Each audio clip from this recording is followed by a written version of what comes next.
Shilpi, how are you? I'm good. How are you, Kevin? Good to see you here. Yeah, good to see you too. I'm out here in my outdoor Florida office, which is just the patio, but we're making it work as best as we can. Uh, Toddlers running inside. Yeah, life is good. Yeah. yeah, no, I was actually thinking of going outside too, but then I thought, okay, now it's too late. Let me just get online and go live. No worries. I think we're all trying to adjust to where's our mobile office going to be, and especially people like me and you who have children. We've got a lot of activity in the house, so you I know. know. I told all of them to stay upstairs and don't talk, don't come down. I just, yeah, especially Yeah, now. we have to do, right? Yeah, you have to do what you have to do. Absolutely. Yeah. So, for those of the followers out there that don't know you so well yet, I'm sure they will very soon. But talk a little bit about how you ended up starting Fablefy. So, it's very impressive. You were out of the education sphere, right, working in business, and then you kind of dove right in. So, can you talk to me a little bit about how that worked for you? So I essentially have a corporate background. I was a finance and a quality professional, and I mean, when I had my kids, I did take a sabbatical to spend time with them, and especially after my second child, I had this. Need to spend a longer time. My daughter was, finding it hard to get tuned into the second baby, and she was at that time developing a neuro issue. She had some tics, and that's when I started working on meditation with her, practicing mindfulness with her, just to help her ease her anxiety.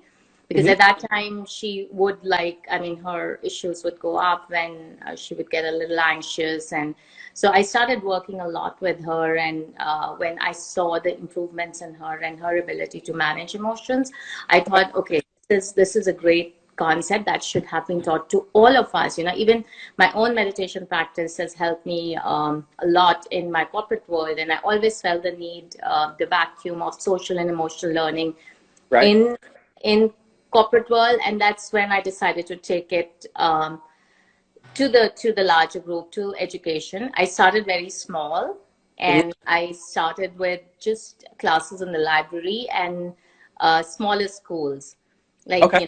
the pre-K, the pre-elementary schools. And I started going and doing these classes. I got good traction, and then I thought, okay, how do I make it more available and more scalable, because Yeah. I can't Yeah. go anywhere. And that's when we came up with the concept of Fablefy, which is like our two mindful warriors. Now we have like a whole range of mindful warriors, because we wanted to represent all races and all, sexual orientation and everything. So now we have a lot of mindful warriors, but basically our mindful warriors are the ones who go and teach kids about mindfulness and social emotional learning. So Very that's cool. a lot. Yeah, no, absolutely. But I mean, it's a fantastic story that you kind of just jumped into education, and especially having that field from watching your own daughter and how can I help my own family, and then Yeah. bring this out on a larger scale because it's working here. Let's see if it Uh-huh. works, at a grander scale. Can you talk a little bit about your mindset when you made that jump? Because I think a lot of people, they want to make some kind of big jump in life, and they want to, uh, take something that they're already doing and maybe Mhm. expand, scale it. What would be your advice to them as far as how to make that big jump? So, I mean, for me, the key thing is that you have to. The two key things that I live with. One is authenticity, and one is passion. So, Mhm. if you can bring both of them into anything, any business or any work that you're really interested in, Mhm. uh, you can scale it.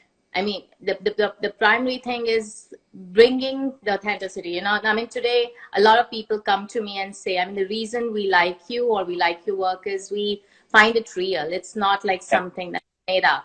So I think once you bring that quality in you, and then you bring out your passion, because I'm really passionate about, bringing them to schools, bringing them to communities, to every single parent. I mean, not just Yeah. teachers, not just education. This should be a part of the community and part of the parents.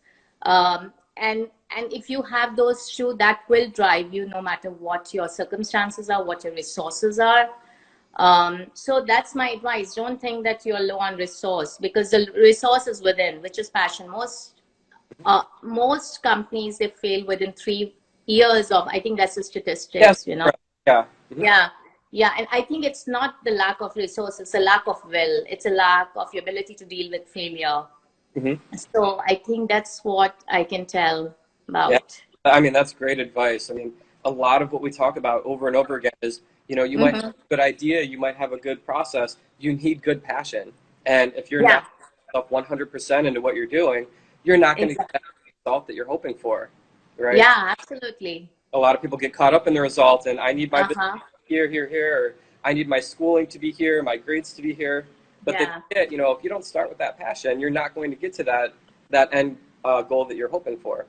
So Yeah. absolutely, I love your origin story. I mean, it's really incredible that you were able to build that brand just from, hey, I'm passionate about this. I see it Yeah. happening here in my own family. It's working. Let's make it move. So Yeah. that's something I definitely admire about you. Yeah. Thank you. No problem.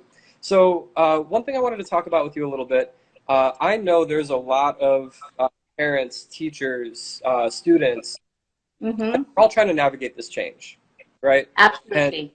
one of the most difficult things to do is to stay mindful, stay present, stay in the moment when, the news stations are saying all these different things, and Mm-hmm. panic and there is some fear. So I was hoping maybe you could give us some practical advice. How do we stay mindful? How do we stay in the moment? How do we keep moving forward knowing that things are not ideal right now and there are some things that are tragic and unfortunate happening?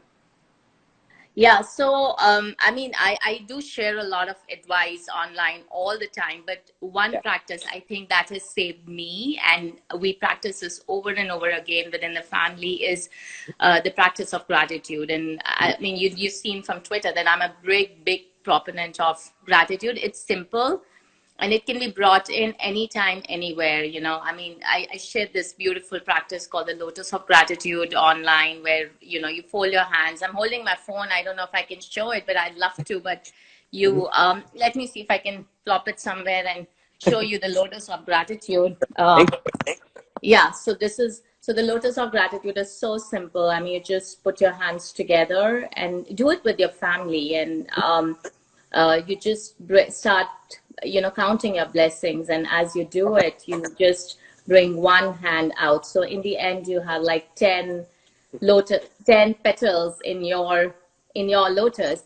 And the Right. idea of using your hands is bringing action and Mhm. intention together, and your words. So action, intention, and words. So it kind of really uh, solidifies uh, your intention, and it kind of really makes you feel grateful. So I mean, it's a simple practice. You can do it anywhere, anytime, with your, just before sleeping, or when you're having breakfast.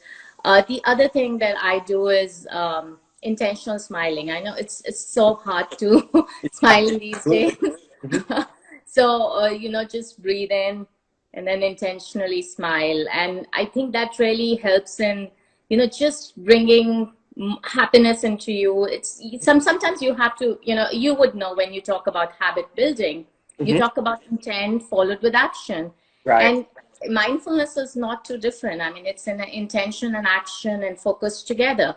So Yeah. when you have an intent to be happy, you bring in the action to forcefully make yourself happy. The other things that I do is I have literally made my consumption of news to like zero. Yeah. I'm not kidding. So I if at all, I'll just go into the print media and see what the numbers are. But I don't want to be in that crazy world which is talking about doomsday scenario, and that keeps me a little down. And that also helps with the kids, because the kids are watching you. The kids are seeing the same thing, and the kids are getting, embroiled in the same emotion and the same content that's screening around the house.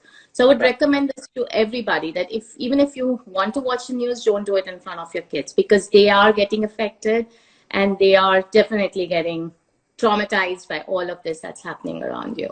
Yeah, absolutely. I mean, children Sure. to imitate and echo what their parents are watching, what doing, what they're seeing, but they might not have those same emotional regulation skills that an adult has to be able to Exactly. process that information and keep moving. Yeah. Yeah, absolutely. Um, Yeah. and I want to touch a little bit more on gratitude. I think, that's kind of your go-to. That's my go-to also. That's one of those Mm-hmm. things that I found, uh, throughout any topic about mindset or mindfulness, Mm-hmm. gratitude really comes up as one of those most important things. I know for us, the first mindset principle is I'm thankful for the opportunity to learn. And that's been one of the hardest ones for students to say right now because, yes, still opportunities to learn, but they're very difficult. They're not as accessible as they used to be. They're not as structured. And there is a lot of grateful for in any moment. It does bring that happiness, bring your emotions back down to a place where you do feel like you have some power there. Mm-hmm. So some advice, anytime we focus on gratitude, we're in the right direction because that'll help propel us forward with everything else. Kevin, I think you're So breaking a little for me. another thing I wanted to talk to you about too, before we wrap up. Oh, uh-oh. I, Can you hear me now? you broke a little in Any better? between. Yeah, yeah. You wanted to ask one Uh, last question. You were asking another yeah. question. So, yeah, sorry about that. I mean, this technological learning It's, curve is, I don't know if I is as strong as my plan, but keep rolling, make it work. We have a lot of kids now that are stir crazy too, right? They're in the house, they're trapped. A lot of things I'm sure they want to do and not able to do. And I've seen you doing a lot of activities with your own children just to keep them involved and engaged, uh, not necessarily on the curriculum, but things that are giving them learning experiences. Can you talk to me a little bit about how you've created those learning experiences for them and how you're keeping them active? so the one thing that I am very clear on is that I'm going to be not in line with the curriculum because I mean the way our school district is doing is they just send us an email and there are a list of to Mm-hmm. dos and my kids like pretty much do it in an hour or so. So I've been these days. I mean, with all due respect to educators and all school districts that are putting in so much effort, I have been a believer of skip the curriculum and do other things. That keeps your kids happy. So right now the kids don't. Mm-hmm. So the one thing that I really focus on is movement because kids are not getting enough movement. Mm-hmm. So we try to ensure that there is some form of fitness in the day for an hour. Like I mean, I'll work out with Mm-hmm. my son. My daughter works out on her own. We play soccer outside. So that's movement is one thing that I really focus on. The other thing that I really focusing on is creativity, and the way I mean, with my daughter.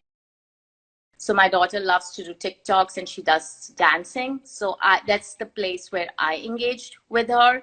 And my son, on the other hand, he loves Legos. And he loves to do origami. So that's the place where I engage with them. So the way, the main thing is that you got to, or you can't hear him.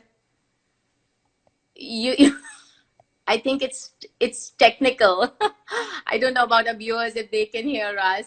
Maybe no, I can't hear you either. I can't hear you either right now.